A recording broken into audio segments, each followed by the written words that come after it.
je vous parle de 5 pièges de la communication. Il y en a probablement 38 000. Aujourd'hui, je vous en parle de 5. Le premier, dire les mots toujours, jamais, chaque fois. Par exemple, tu veux jamais faire une activité avec moi. Chaque fois que je te demande de faire le ménage, tu le fais pas. C'est toujours comme ça. Vous comprenez. Ces mots-là ne devraient pas être utilisés parce qu'ils ne sont jamais vrais. Un des problèmes, c'est que si, mettons, tu veux jamais faire le ménage, ben la personne, elle va penser à la fois qu'elle a voulu faire le ménage.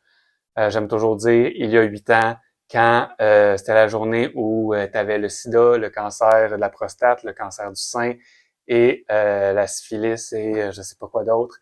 Donc, tu avais à peu près tout ça. Cette fois-là, j'ai fait le ménage. Bon, c'est l'exemple que j'aime bien utiliser. Ben, c'est un peu ça. Dans le fond, c'est que moi, si je me fais dire toujours jamais, je vais trouver le moment que non. Parce que c'est trop culpabilisant. C'est trop, c'est ben trop.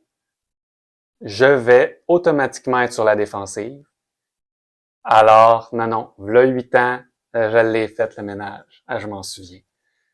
Mais toi, là, bon, etc., évidemment. Maintenant, essayez dans ce cas-là d'utiliser la toute dernière fois. Chaque fois que tu fais pas le ménage ou tu fais jamais le ménage, on va oublier ça. On va dire la toute dernière fois que tu l'as pas fait. On va se baser sur ce moment-là. On va oublier les 8 dernières années. On va se concentrer sur la toute dernière fois. Pourquoi? Parce que, ça on va le voir, mais en fait, parler du passé, c'est un autre piège. Donc, allons-y dans ce piège-là. On ne se souvient pas du passé. S'il avait été filmé, ce serait quelque chose de différent qu'on verrait à la caméra. Moi, je m'en souviens pas, l'autre personne ne s'en souvient pas. On croit mordicus qu'on s'en souvient, mais non. Je vous parle un peu du fonctionnement de la mémoire. En fait, ça c'est Peter Levine dans ses livres sur la somatic experiencing qui en parle. C'est passionnant. Puis, soit dit en passant, il dit entre autres, j'y reviendrai dans une autre vidéo, là je suis un peu hors sujet, mais essayez de pas faire ça. Ça aussi c'est un piège de digresser de même. C'est vraiment pas c'est pas la bonne stratégie là. Essayez de préparez-vous, ok? Sixième piège, là, de pas être préparé avant de commencer la communication. Sachez où vous vous en allez. Connaissez votre propos, connaissez comment vous vous sentez. C'est quoi qui est le message important? Ciblez l'essentiel. Ouais. Bon. Fait que Peter Levine a dit, il est jamais trop tard pour avoir une belle enfance. Lui n'a pas toujours eu une belle enfance. Il a été agressé sexuellement dans un parc par des motards quand il était tout petit, entre autres choses. Et lui dit, il est jamais trop tard pour avoir une belle enfance. Pourquoi il dit ça? Mais c'est parce que nos souvenirs se modifient avec le temps. Et si on guérit de nos traumas, comme dans son cas, les souvenirs changent. On a accès à des souvenirs positifs. Évidemment, ce qui s'est passé avec les motards, c'était pas positif. Mais c'est comme s'il y a d'autres souvenirs qui peuvent refaire surface. Et c'est ça, le point de vue sur la situation change naturellement. C'est pas un effort conscient de voir le positif. Non, c'est que quand tu guéris ton trauma, là, je digresse à fond. Ben, mais si je trouve ça super intéressant, comme peut-être vous le voyez. Mais dans le fond, c'est ça. Quand on guérit, ça change en dedans de nous. Et il parle de la mémoire et dit qu'on a tendance à voir la mémoire comme étant un film continu. Que dans le fond, dans notre tête, là, ça a commencé d'un point A jusqu'à un point B. C'est linéaire. Voici ce qui s'est passé. Pour nous, ça a du sens. Mais dans le fond, notre mémoire fonctionne plus comme Monsieur Patate. Là, essayez de voir, je n'ajouterai pas une image de Monsieur Patate sur ma vidéo. Je suis pas rendu là dans mon super montage, super le fun. Mais Monsieur Patate, le jouet pour enfants, c'est comme si là, le Monsieur Patate, il y a plein de trous, puis là, vous prenez une oreille, vous la mettez dans un trou, vous prenez une autre oreille dans un autre trou, le nez, puis ça donne Monsieur Patate. Vous faites, il est complété, là, tous les trous sont comblés, il est là, Monsieur Patate, mais comme ça n'a pas rapport, tout est à l'envers. C'est un peu ça, notre mémoire, c'est que autant le ouais, tu m'as dit ça, puis après ça, je t'ai dit ça, ben c'est pas exactement ces mots-là, possiblement qui ont été dits, puis c'est pas sûr que j'ai répondu ensuite. Peut-être que je les ai dit, mais avant les tiens, puis que là, il y a eu d'autres échanges, puis bon.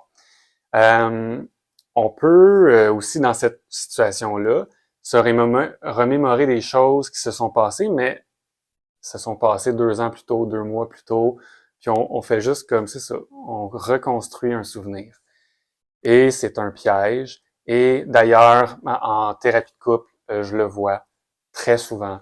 Euh, c'est un piège, on veut pas aller là. Les gens n'ont pas le même souvenir de ce qui s'est passé. Ça engendre beaucoup de frustration parce qu'ils se sentent pas compris. Un autre piège de parler du passé, c'est si je dis Hey, t'as pas sorti les vidanges hier, ben là, ma blonde, elle va me dire Ouais, mais toi, t'as pas fait la vaisselle.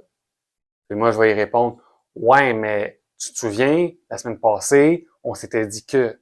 Puis là, elle dit Ouais, non, mais attends un peu, c'est parce que avant ça, ta. Puis là, tu sais, on revient dans le passé, puis ultimement, ben, c'est de la faute du Big Bang. Tu sais, on peut toujours revenir toujours plus loin de, tu sais. Si tes parents ils t'avaient pas conçu de cette manière-là, tu sais, fait que c'est vraiment pas une bonne idée. Donc, si on a parlé du passé, ça va être pour mettre en contexte le plus succinctement possible, le plus factuellement possible, pour arriver dans le présent, puis dire, OK, tu sais, il y a 3 jours, on était au café, t'as pris un muffin, puis tu m'as dit, j'ai quelque chose à te dire. Tu sais, à ce moment-là, ouais. Puis là, on fait ça, c'est juste l'élément du contexte. Puis là, on se revient dans le présent, dans voici maintenant comment je me sens. J'ai parlé de la caméra, je vais vous en reparler. J'aime beaucoup parler de la caméra. J'aime beaucoup parler à la caméra. Euh, ouais, c'est ça. Fait que c'est pas toujours des bons jeux de mots, là, mais c'est ceux qui me viennent. Dans le fond, là, je me juge, ok, je me juge en direct. Euh, fait que, ok, la caméra. Oui, les mots flous. Un exemple que j'aime beaucoup, c'est la générosité. Est-ce que ça se dit ou non? Ça reste flou. Parce que on peut pas voir ça, la générosité, à la caméra. On peut voir une personne donner une pomme à l'autre. On interprète ça comme de la générosité. Ça pourrait être interprété comme de la pitié ou comme je voulais faire de la place dans mon sac. Ou la personne voulait faire de la place dans son sac. On considère que nous sommes de bonne foi, nous sommes blancs et l'autre est noir. L'autre est de mauvaise volonté. Dans un conflit, on pense que l'autre ne fait pas de son mieux pour que ça se passe bien. Dans la très grande majorité des cas, les gens veulent que ça se passe bien, sont de bonne volonté.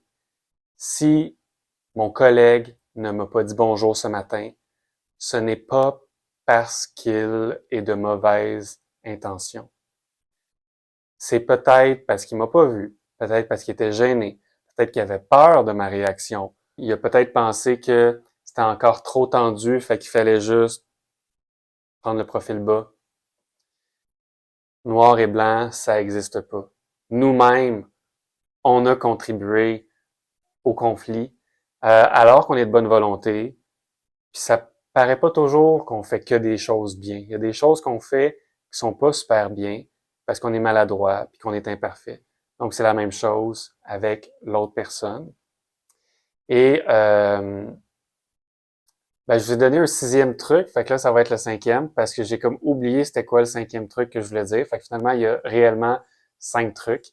Oui, je viens d'aller regarder dans mes notes. J'ai retrouvé le 5e piège qui est de parler de l'autre. Ce qu'on veut pas, c'est dire c'est à cause que tu ne fais pas le ménage, tu ne me dis pas que tu m'aimes, tu n'organises pas d'activité. Tu n'acceptes pas de te marier. Il y a plein de choses qu'on pourrait reprocher à l'autre. Le problème, c'est pas l'autre et ce n'est pas nous-mêmes non plus. Le problème, c'est ce qui se passe entre nous. Donc, pouvez-vous faire équipe pour affronter ce qui se passe entre vous? Donc, un élément déclencheur que l'autre fait, oui, mais après ça, on se responsabilise. On regarde en dedans de nous. On peut pas changer l'autre. On peut seulement se changer soi. Se responsabiliser, c'est de voir, OK, j'ai été déclenché par l'autre. Maintenant, je vis quelque chose. Je vais prendre action constructivement pour aller de l'avant. Et me rappeler que l'autre n'est pas le problème. C'est ce qu'on vit ensemble qui est le problème.